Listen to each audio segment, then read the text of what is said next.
안녕하세요. 불확실한 이슈로 혼란했던 시장이 반등을 좀 해주고 있는 모양새입니다. 그간 영상을 통해 시장이나 거시 이슈보다 기업 본연의 가치가 더 중요하기 때문에 지수 빠지는 것에 집중하지 말고 기업에 집중해야 한다고 말씀을 드리고 저부터 그렇게 하려고 노력을 많이 했는데 아마 저가 매수를 했거나 좋은 종목을 그대로 홀딩했던 분들은 지금 시장이 반등하는 것보다 빠르게 계좌가 올라오고 있을 거라고 생각이 됩니다.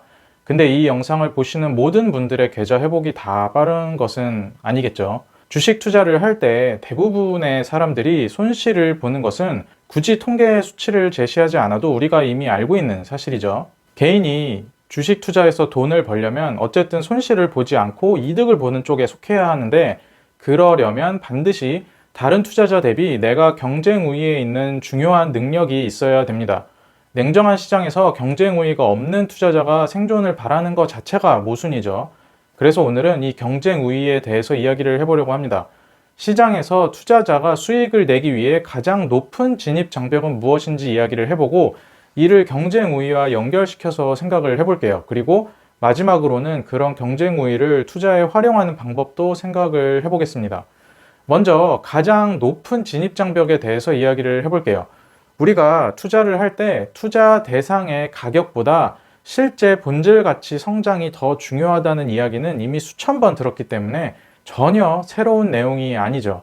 1월 같은 하락장에 주가가 내려가도 기업이 양호한 성장으로 본질 가치 확장을 지속하고 있다면 가격과 가치 사이의 괴리는 더욱 확대돼서 이론적이나 이성적으로는 아주 당연히 주식을 팔 필요가 전혀 없습니다. 근데 여기서 생각해 봐야 할 점이 보상에 대한 체계입니다. 투자에서 보상이라고 한다면 즉각적인 보상과 이연된, 즉 장기적 보상이 있겠죠. 하락장에 주식을 팔 필요가 너무 당연하게 없는데도 매번 하락장을 경험할 때마다 투자자들이 쓸려 나가는 이유는 이 즉각적 보상과 이연된 보상이 하락장에 특히 차이나기 때문입니다. 상승장에는 즉각적인 보상과 이연된 보상이 함께 일어납니다. 오늘도 오르고 내일도 오르니까 1년 뒤도 당연히 장밋빛이고, 그렇기 때문에 투자자들은 투자를 지속하기가 매우 쉬워요. 이때는 투자가 굉장히 쉽게 느껴지고 마치 내가 철학과 원칙을 지키고 있기 때문에 수익을 내는 것 같이 착각을 하게 됩니다. 그런데 하락장이 시작되면 즉각적인 보상과 이연된 보상이 분리되기 시작합니다. 하락장의 스트레스 상황과 불확실한 거시 환경 속에서 주식시장은 단기적 하락이 너무 당연히 예상되고 오늘도 떨어지고 내일도 떨어지는 시장을 맞닥뜨리게 돼요. 이런 시장에서는 투자자가 이연된 보상, 즉 장기적이고 일어날 가능성이 높은 보상을 즉각적인 두려움 회피를 위해 무시해버리게 됩니다. 두렵고 무섭고 걱정된 나머지 시장이 안정되면 돌아오겠다, 이런 말을 하며 즉각적으로 주식을 처분해버리죠. 두려운 상황에서 주식을 처분했기 때문에 너무 당연하게도 계좌 상황이 좋지 않을 확률이 매우 높습니다. 이건 지식이나 학력 같은 거랑 큰 상관이 없이 발생하는데, 그렇기 때문에 투자에서 진정한 진입장벽은 지식이 아닌 인내가 됩니다. 우리가 아는 성공한 투자자들이 상승장에만 쏙쏙 골라서 투자해서 큰 부를 이룬 게 전혀 아니죠. 투자자로서 경쟁 우위도 이런 인내와 연관이 있습니다. 크게 보면 투자자로서 경쟁 우위는 세 가지 정도로 나눌 수 있다고 해요. 정보 우위, 분석 우위, 심리 우위가 그것인데요. 정보 우위는 말 그대로 정보에 있어서 우위입니다. 고도로 발달된 인적 네트워크, 특수 정보에 접근할 수 있는 지위, 이런 것들이 정보 우위를 만들어내죠. 남들이 모르는 정보를 합법적으로 먼저 선취하고 이게 시장에 공개되면서 모멘텀이 강하게 생겼을 때 이를 이용하는 우위인데, 날고 긴다는 전업 투자자 중에 이런 우위를 적극 이용하는 분들도 많습니다.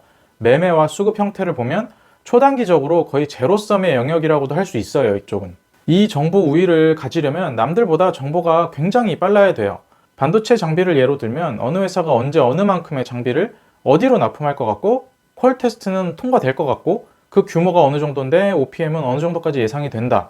근데 이게 현재 시총 대비하면 업사이드가 몇 %이기 때문에 이거는 무조건 사야 된다. 이런 결론을 시장 참여자들이 알기 전에 미리 선점을 하고 있어야 되죠. 텔레그램이나 카톡 채팅방에서 모두가 이야기할 때는 그 정보를 듣는다고 정보 우위가 전혀 생기지 않습니다. 현실적으로 이야기해서 저를 포함한 우리 대부분, 이걸 보는 대부분의 투자자는 정보 우위가 없어요. 없습니다. 그럼 나머지 두 개 우위인 분석 우위와 심리 우위를 적극 이용해야 하는데요. 분석 우위는 공개된 정보를 활용해서 효율적으로 조합하고 정확한 결론에 도달하는 능력이에요. 그리고 심리 우위는 이연된 보상에 대한 깊은 이해를 바탕으로 기다릴 수 있는 능력이고요.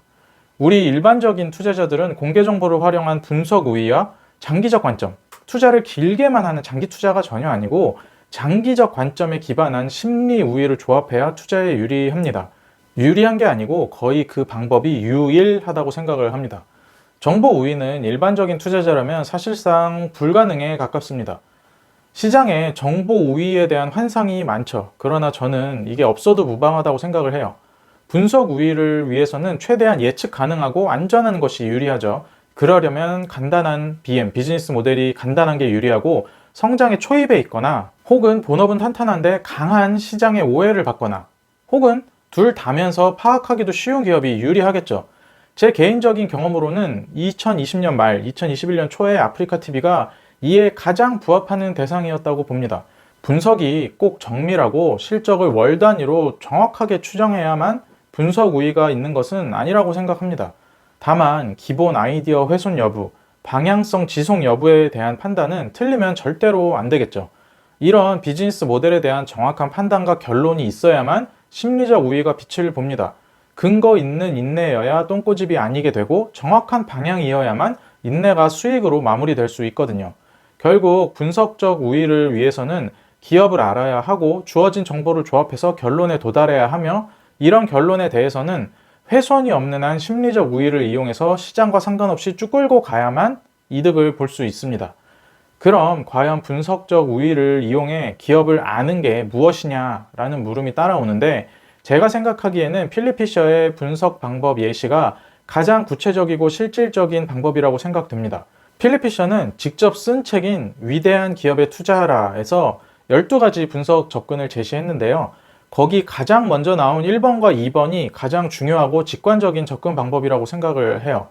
피셔는 기업 본연의 가능성과 경영진을 가장 중요하게 봤습니다. 가장 먼저 적어도 향후 몇 년간 매출액이 상당히 늘어날 수 있는 충분한 시장 잠재력을 가진 제품이나 서비스를 보유하고 있는지에 대해서 생각해 봐야 한다고 했어요.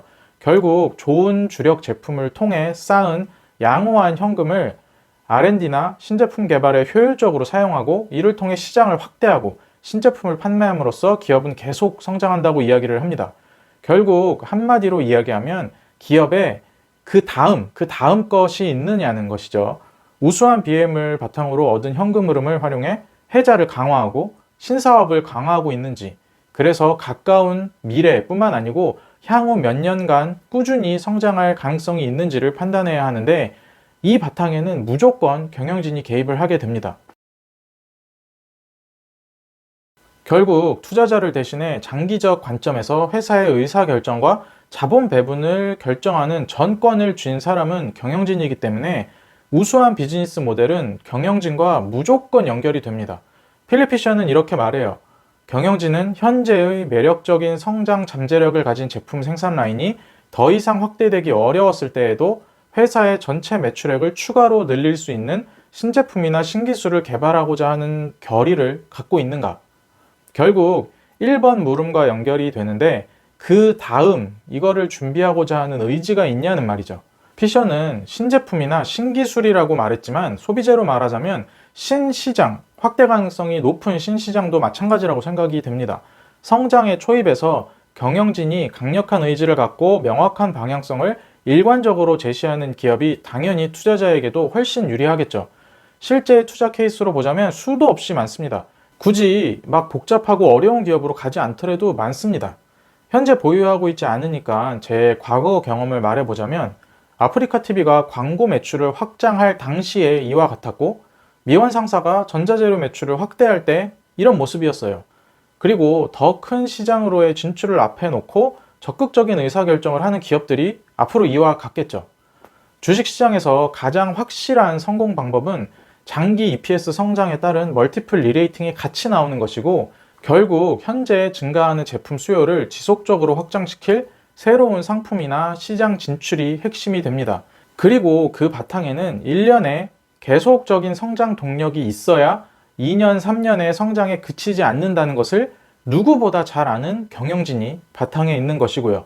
언젠가는 현재 제품의 시장 잠재력이 소진될 것이고 기존 제품은 성장하지 못할 때가 올 텐데 가까운 장래에 더 큰 시장을 가진 신제품을 개발하거나 신시장에 진출해야 성장을 계속할 수 있다는 점을 경영진이 인식하고 있는지가 매우 중요하다고 피셔는 처음부터 이야기합니다. 우리가 기업 대표이사 인터뷰 기사만 보더라도 이런 비전이 얼마나 명확한지 여부는 매우 잘 드러나죠. 아마 앞으로도 일시적이거나 장기적인 하락장이 무조건 올 것이고 지금 또한 일시적인 반등일 수도 있는데 결국 중요한 것은 투자자로서 우위를 가질 부분을 확실히 캐치하고 그 우위를 적극적으로 이용하는 것이라고 생각을 합니다. 우위가 없는데 우위가 있는 사람처럼 매매하면 내 돈을 우위가 있는 사람에게 더해주는 꼴밖에 안 되겠죠. 정보 매매가 대표적인 것입니다. 네, 제가 드릴 이야기는 여기까지였고요. 1월, 2월 시장 상황이 꽤 힘들었는데 3월에는 아주 기분 좋은 시장 상황이 계속 이어졌으면 좋겠습니다. 네, 들어주셔서 감사합니다.